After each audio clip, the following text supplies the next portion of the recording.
মাগুর মাছের একটা কারি বানাইমু। তো মাগুর মাছের গ্রেভিটা রেডি করে নিছি, দেখতেও পাররা। ফুল রেসিপি দেখতে চাইলে আমার ইউটিউব চ্যানেলও আছে, সুভাষ ব্লগ ইউকে। আর এখানের মধ্যে নাগা মরিচ, টমেটো, কাঁচামরিচ দিলাম। আসলে আমি আমার পরিমাণ মতো দিলাম, সুন্দর করে নাইসলি। আপনারা যতক্ষণ পরিমাণে জাল খায় ততক্ষণ পরিমাণে দিলে হইব। টমেটো দিলাম একটার পরিমাণে।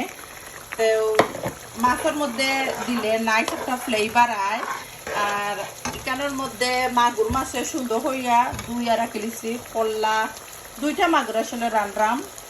আর মাগুর মাছে বেশি জুল দিতাম না, মিডিয়াম করে দিব হালকা। আর যারা সবসময় আমার সুন্দর সুন্দর কমেন্ট করেন, অনেক ব্রাদার এন্ড সিস্টার আছে, বিগ থ্যাংক ইউ। মন থেকে দোয়ার ভালোবাসা রইব। আর অনেকে আছে আমার ইউটিউব চ্যানেলের নাম জানতে চাই না, আবারও হইরাম Subhash blog UK. Full recipe দেখতে পারবা, অনেকটা বটার রেসিপি আছে, অনেক ইউনিক ইউনিক রেসিপি আছে, আপনারা চাইলে দেখতে পারবা। তো এখন আমি নাইস কইরা মশলার সাথে মাছরে কষাই নিব। কষাইয়া বেশি জুল দিতাম না, 1 কাপ পরিমাণে জুল আট ধরবো। তো নাইসলি দেখতেও পারা চেষ্টা করলাম। খার মাগুর মাছ পছন্দ কমেন্ট করবা।